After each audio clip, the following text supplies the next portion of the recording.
दिल्ली कांग्रेस दावा कर रही है कि एमसीडी के सिर्फ स्कूलों की हालात ही नहीं सुधारेंगे, बल्कि ये जो बुकलेट रिलीज किया है इसके माध्यम से ये बता रही है कि उसमें डे केयर सेंटर भी खोले जाएंगे। हमारे साथ दिल्ली कांग्रेस के मुखिया चौधरी अनिल जी हैं। Anil ji, day care centre, MCD के स्कूलों की हालत तो सर आप ये देखी होगी आपने, क्या कैसे करेंगे सर? तभी हम ये स्कीम लेकर के ये वादा कर रहे हैं, इससे कब क्यों लें, इसका बड़ा रीजन क्या केवल अमीर का बच्चा हॉस्टल जाएगा, क्या अमीर का बच्चा डे बोर्डिंग में जाएगा, डे केयर में जाएगा, गरीब का बच्चा क्यों? ये वो गरीब हैं जो इस दिल्ली के और राष्ट्र निर्माण में योगदान देते हैं, सब कुछ इसमें नछावर कर देते हैं और अपने परिवार के लिए संघर्ष करते, सुबह निकलते शाम को लौटते हैं। इनकी चिंता होती है, सुरक्षा चिंता होती है, शिक्षा की चिंता होती है, भविष्य की चिंता होती है।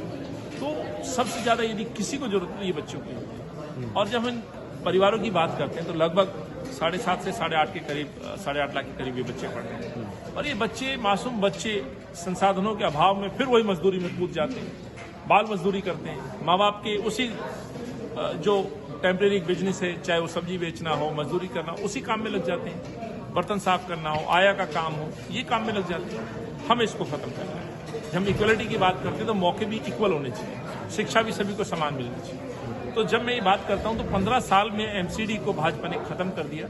शिक्षा में रत्ती भर काम नहीं हुआ। शिक्षा के अंदर आपको जान के हैरानगी होगी कि दिल्ली के अंदर 45 स्कूल बंद हो गए, एमसीडी के बंद हो गए। और ये 2017 में जो अमित शाह जी बड़ी बड़ी बातें करते थे, अभी संकल्प झूठा घोषणा पत्र जारी कर रहे हैं। 45 स्कूल बंद होना ये क्या दर्शाता है? यानी कि कोई बच्चा पढ़ नहीं रहा, जा नहीं रहा। कुछ सुरक्षा के अभाव में भी माँ बाप नहीं भेज रहे होंगे, किसी पे समय नहीं होगा, चिंता है। सो मैं ये कहता हूँ इस घोषणा को जो हमने लॉन्च किया है, गरीबों को भी बच्चों की शिक्षा का नहीं गम, हम बनाएंगे डे बोर्डिंग स्कूल वाली निगम। और इसमें क्या होगा, चंद बिंदुओं से मैं समझता हूँ बात क्लियर होगी। मेरी चमकती दिल्ली की जो मैं कल्पना कर रहा हूँ, मेरा शिक्षा चमकता हुआ मॉडल दिखाई देगा, शीला जी का मॉडल। तो पढ़ाई के साथ खेल का महत्व भी इसमें जुड़ा हुआ है। छोटे बच्चे होते हैं जिनको बचपन में निखारना जरूरी है। मानसिक तनाव माँ बाप का कि बच्चा कहाँ होगा, घर आए नहीं आए, काम करे या उनकी सुरक्षा पे ध्यान दे।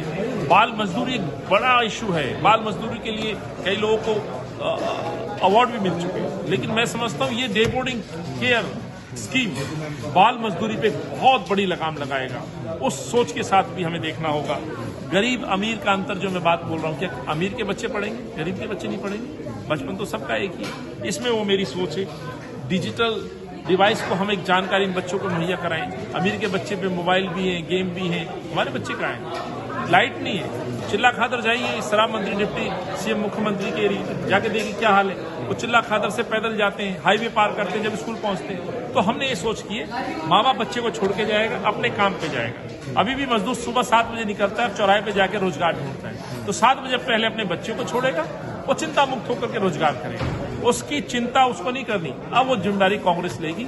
एमसीडी में कांग्रेस वो डे बोर्डिंग बनाएगी, वहां बच्चा पढ़ेगा, समय के साथ उसको आराम कराया जाएगा, शाम को स्नैक्स दिया जाएगा, उसका होमवर्क कराया जाएगा, उसकी योग्यता के अनुसार उसको निखारा जाएगा और घर जाते समय अपने परिवार के साथ क्वालिटी टाइम बिताएगा। ये एक इसमें सोच है। ये तो सर आपका जो मॉडल है इसके बारे में चर्चा की, जिनका नाम अभी आपने लिया डिप्टी सीएम मनीष सिसोदिया, उनको लेकर के आज काफी चर्चा है। आम आदमी पार्टी कह रही है कि उनको क्लीन चिट मिल गई है, जो लिकर गेट जो सो पॉलिटिकल घोटाला था उसमें सीबीआई की चार्जशीट में उनका नाम नहीं। जिस तरह से अरविंद कह रहे, तो मेरा एक सवाल अरविंद से, चार्जशीट में अभी तक नाम ना आना, क्या ये पैमाना आधार है कि अभी वो बिल्कुल पाक साफ है?